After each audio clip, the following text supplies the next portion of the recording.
Bridget from Carver County Library, talking today about biographies and memoirs.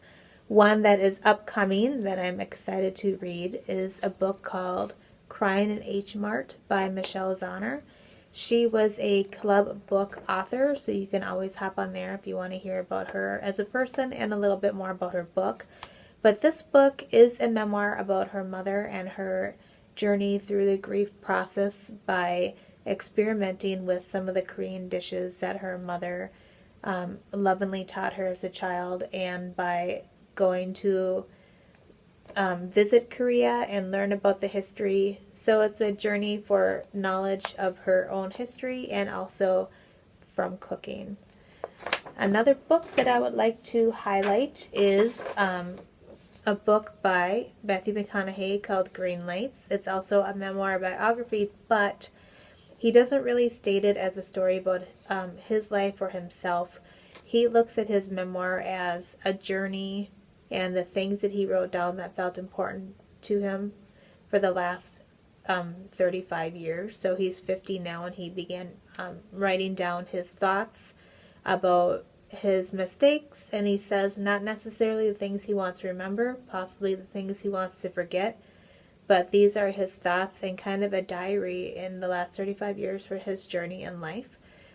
He's a very optimistic person who knows that we make mistakes and we grow from those mistakes. So, look at it as a learning opportunity and not as something irreparable that's going to change your life.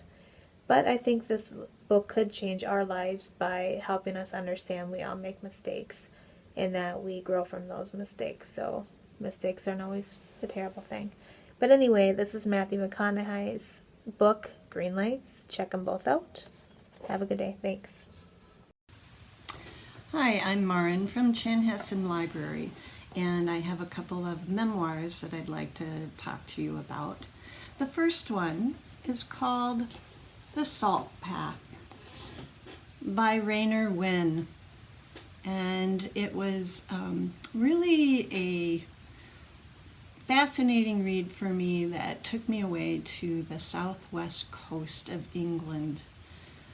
Rainer and her husband, Moth, found themselves in a situation where, because of a bad business deal gone wrong, they lost their farm, which was also their income, because their business was a bed and breakfast that they ran out of their farm.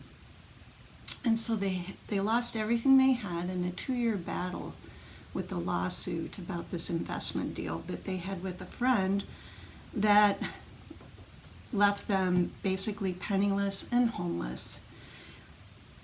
A few days later, they found out that Moth had a terminal disease, that it was going to rob him of his ability to walk, talk, speak. So it was devastating. They had nowhere to go, no one to really live with. Their children were grown but in college. So they made the decision, until they could figure out what they were going to do with their lives, that they would take a walk on the southwest coast path. It's at the very southwestern tip of England. It's a 630-mile path. And Moth had physical aches and pains that made it difficult for him to carry a pack. They're older, in their 50s, but they had nowhere else to go. So they made the decision to take this walk. And it's a fascinating story about how they come to a good place. There's some good people along the way, some not. You get the feeling that you are living in the wild, camping with them along the beautiful coast of England. If you've ever seen Poldark and watched Ross ride across the coastline of Cornwall, that's the scenery that you're getting described to you as you read the book.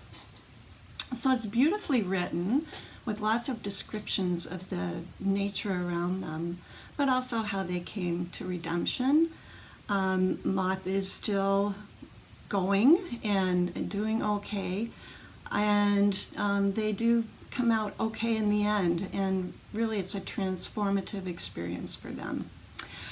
The other book I want to talk about is Crying in H Mart I'm actually listening to the audio version of this by the author, read by the author, Michelle Zahner.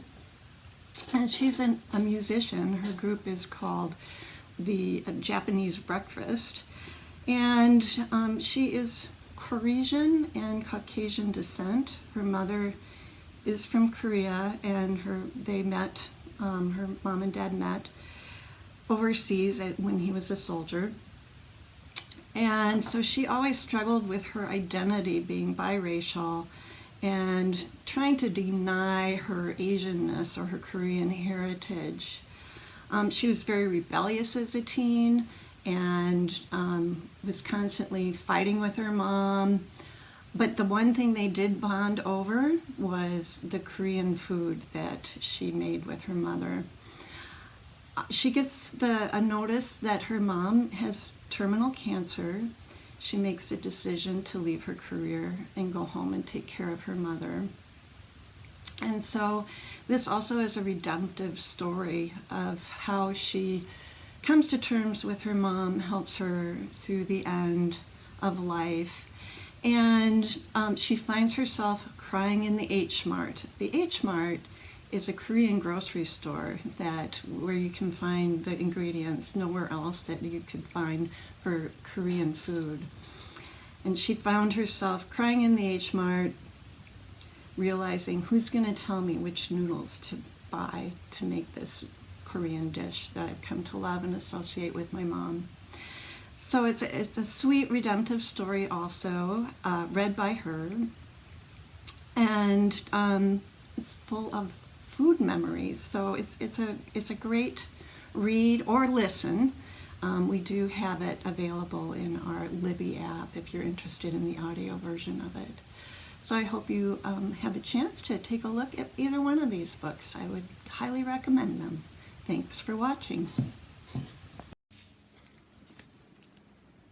Hi, this is Kathy Pershman, retired Chanhassen librarian, and I'm going to talk to you today about a biography I read recently that I thought was absolutely fascinating. A Woman of No Importance, The Untold Story of the American Spy Who Helped Win World War II by Sonia Purnell. This is the incredible story of Virginia Hall, born in 1906 to a well-to-do family in Baltimore. She loved traveling and languages and studied at Radcliffe and in Paris and Vienna. She was fluent in French, German, and Spanish, and also knew Russian. She wanted to be a diplomat, but because she was a woman, she mostly was given clerical secretarial duties in Poland, Tallinn, Vienna, and Venice. While she was working in Turkey in 1933, a freak hunting accident combined with poor medical care caused her to lose her leg. She learned to use a prosthetic, and this didn't really even slow her down.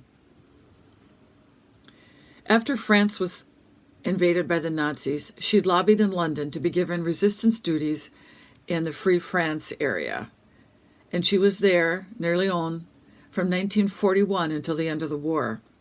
She not only fought the Nazis, she also had to deal with prejudices about being a woman. Some of the male resistance fighters resented her. She not only led and trained guerrilla fighters, she operated the radio to keep in touch with England. Tons of material, guns, money, uniforms, shoes, food, were dropped by British planes at night. She also fought in combat. After the war, she married an American spy, Paul, who had been flown in to help her, and she continued to work for the CIA. She was awarded the Distinguished Service Cross in 1945. She died in 1982. In England, she was given an MBE. The CIA named a building after her in 2016.